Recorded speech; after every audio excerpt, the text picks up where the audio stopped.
Homo sapiens. We stand upon the edge of a brave new world, and evolution has found you lacking.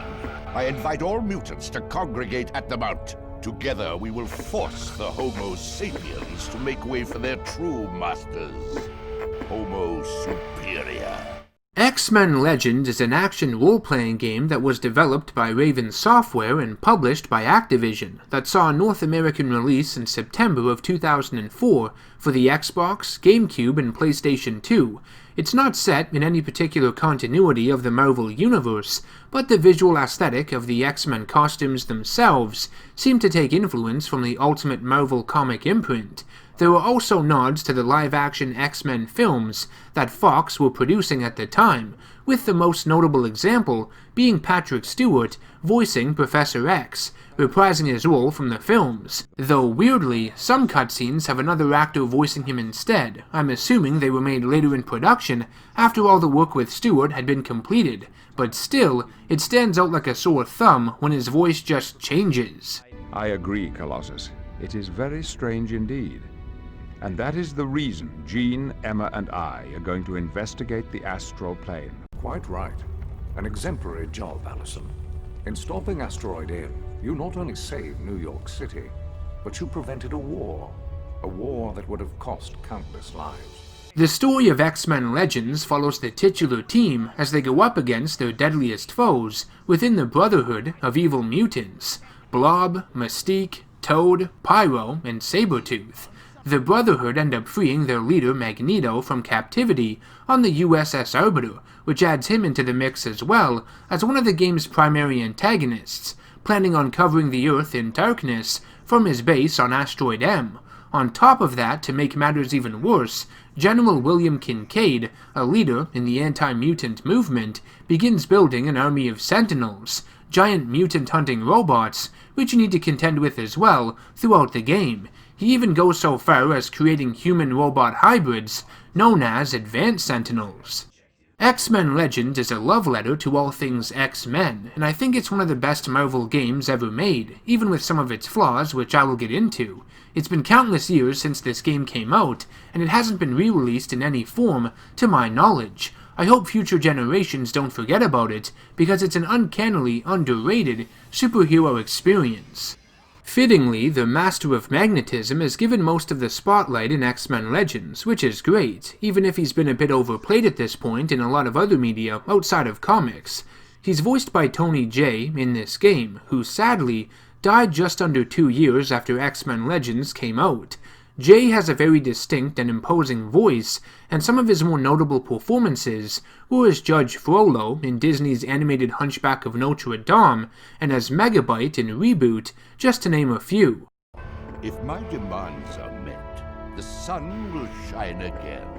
If I am defied, the chill you feel now will become the endless winter of your discontent. The choice is yours.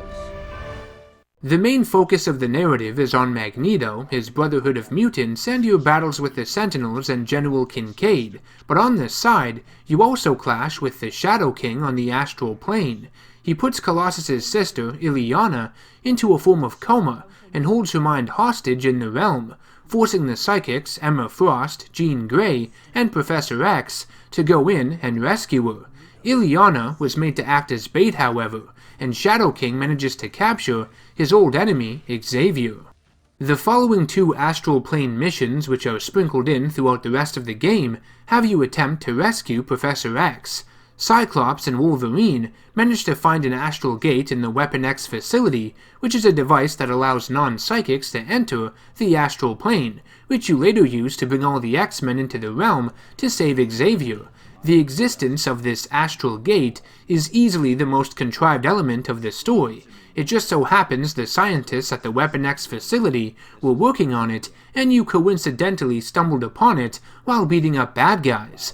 I know they needed a way for you to play as all the X-Men in the astral plane, but I think it would have been much more effective if Beast had just built it or something in his lab, but I digress. Anyways, within the astral plane, you end up facing off against dark versions of Brotherhood members, Blob, Avalanche, and Pyro, resembling ancient Greek gladiators. You're led to a gladiatorial arena where Shadow King has taken over the mind of Charles Xavier. Professor X would break free from Shadow King's influence after you release his mind housed inside some sort of crystal, and then you take on Shadow King as Xavier in gladiatorial combat.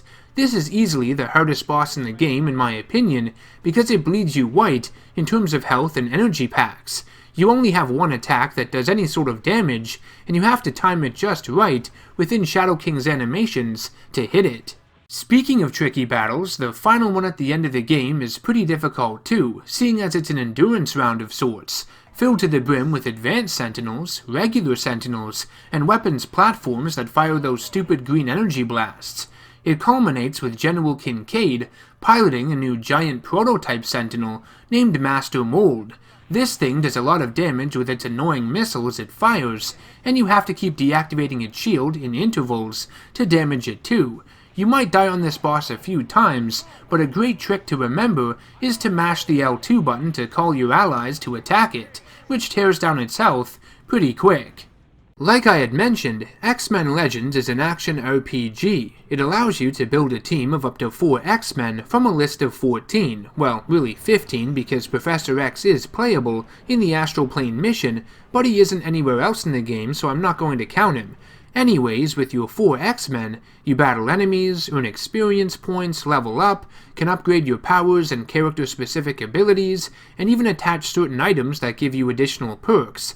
Each X-Men has 4 main powers, some do damage while others boost your teammates, on top of basic weak and strong melee attacks. At level 15, you also open yourself up to extreme powers, which are essentially special moves or finishers that deal increased damage. Compared to other RPGs on the market, X-Men Legends is nothing to sneeze at and is extremely basic to anyone familiar with this genre of gaming.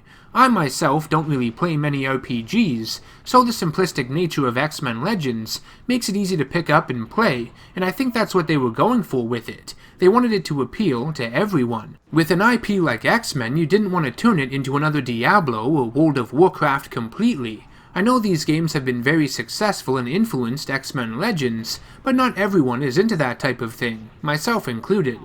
X-Men Legends offers several Danger Room missions you can unlock by finding Danger Room discs scattered among the main levels. These allow you to farm experience and grow stronger, but it's something I don't really do in all honesty. This type of thing has always been one of the main detractors of mine in regards to RPGs. I hate grinding, doing tedious repetitive tasks over and over again. I find it to be a waste of time. I also think many side quests are pointless, just busy work, and I'd rather be playing the main game instead, making quicker and apparent progress that way. If you're a fan of these elements in RPGs, that's cool, but it's one of the main reasons the genre is not for me. Anyways, X-Men Legends pulls back a bit with a lot of this stuff. Yeah, you need to spend experience points and level up and everything, but grinding isn't entirely that necessary, or if you do end up doing it, it's not for very long. Also, while there are a few secondary objectives to do in some of the missions, completing them are trivial for the most part. They're not required unless of course they are story related in some way.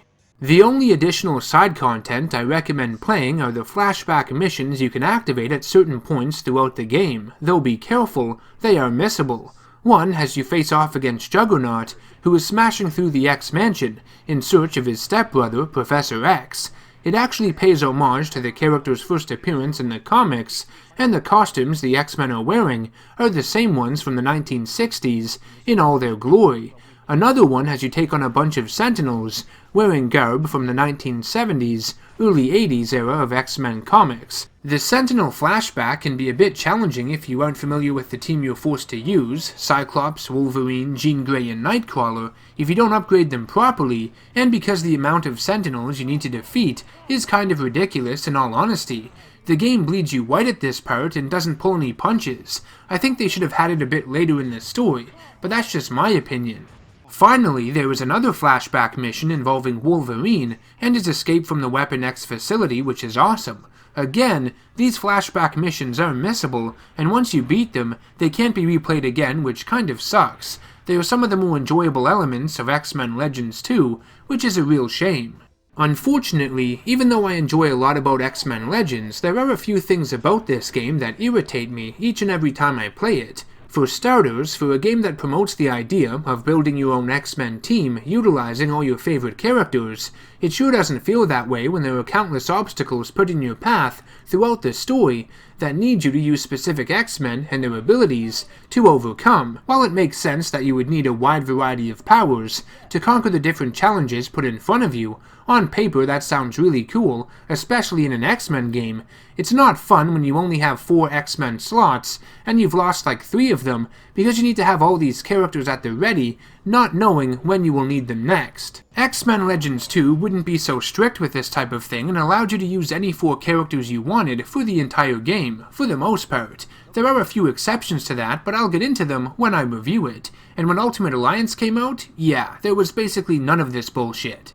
So let's talk Beast. Here's another dumb thing about this game that has always baffled me. If you want to unlock him as a playable character, make damn sure you talk to him after you complete Mission 1, but before starting Mission 2. He's in his lab in the sub-basement, but if you don't speak with him, which the game never really tells you to do, you don't unlock him, and to my knowledge, there is no other way to get him after that point. Even if you talk to him later in the game, it doesn't unlock him as a character. What the hell is that shit? Beast isn't playable in X-Men Legends 2, by the way, so if you missed your chance to get him here, tough noogies. Between each of the main missions, the X-Mansion serves as your hub area.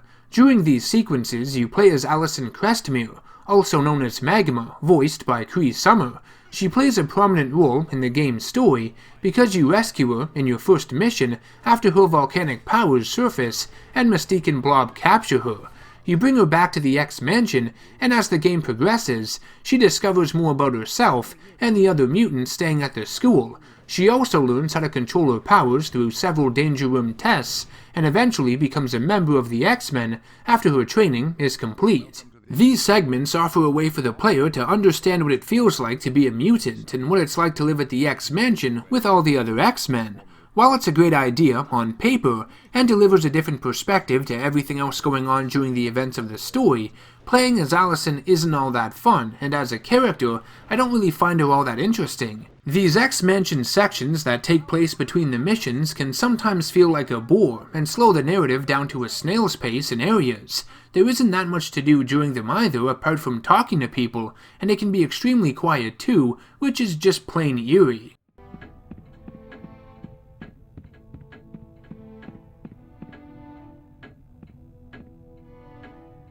They can also be a bit silly and cringy at times. It's like you're playing through entries of a teenage girl's diary, laying by the pool, thinking about a boy, her thoughts about having powers and being an X-Man. It gets to be a little too much at times, in all honesty. I get why they put these sequences in the game. Again, it's a different perspective for the player, but I think X-Men Legends would have benefited if they were just cut out. They aren't entirely that necessary, and I don't think they've aged very well. You'd think with all these annoyances and hurdles I've listed throughout this game that I would find X-Men Legends to be a bit of a mess, but honestly I enjoy it quite a lot, even to this day. I think it's one of the best X-Men games out there, because its team-based gameplay and combat match these characters perfectly. It's what the X-Men represent. I don't think it would work as well if you only got to play as one of them, like Wolverine or Cyclops. It benefits by having a team of 4 you can switch out at any given time. Yeah, the segments focusing on Allison can get a bit tiresome and uninteresting, and the fact that you need certain characters on your team at specific points in the game kind of sucks. But when you're actually playing the missions out on the field, fighting the likes of Juggernaut, the Morlocks, Magneto and his Brotherhood of Mutants, not to mention an army of Sentinels, I think I enjoy X-Men Legends more than I do its sequel, in all honesty. This one just feels like it focuses more on the X-Men themselves, whereas Rise of Apocalypse started bringing in other elements and characters from the rest of the Marvel Universe. You could tell it was planting the seeds for Ultimate Alliance the following year. Now that's not a bad thing, and in no way do I hate Rise of Apocalypse, but it just felt like it was losing a bit of its focus in several ways. I'll explain more of that in my next review. X-Men Legends is one of my favorite superhero games, especially on the side of Marvel. I think it embraces so much in regards to these characters, their backstories, their villains, everything. Its RPG elements are kind of dated and extremely simple, but that just makes it easier to pick up and play in my opinion, even to people that aren't that familiar with RPG games like myself. If you haven't played it before, I definitely recommend giving it a try, even though it hasn't been re-released or remastered in any way, which is a shame. The graphics and some of its elements haven't aged that well, but it's still a pretty solid experience gameplay-wise. If you're a fan of the X-Men in any way, X-Men Legends is essential for any superhero game collection, at least in my opinion. This has been NerdGasm. If you enjoyed the review, make sure to hit that subscribe button and bell icon to be notified of all future content I release. Also, share the video to anyone you know that might enjoy it, and help support me on patreon.com/channelNerdgasm to make videos like these more frequent and easier to produce. As always, I will see you in the next one. Take care and stay nerdy. Your unwavering courage in the face of overwhelming odds has proven that you truly are an X-Man. For X-Men are the stuff of legend. Enjoy your small victory, Xavier, for the age of apocalypse is nigh.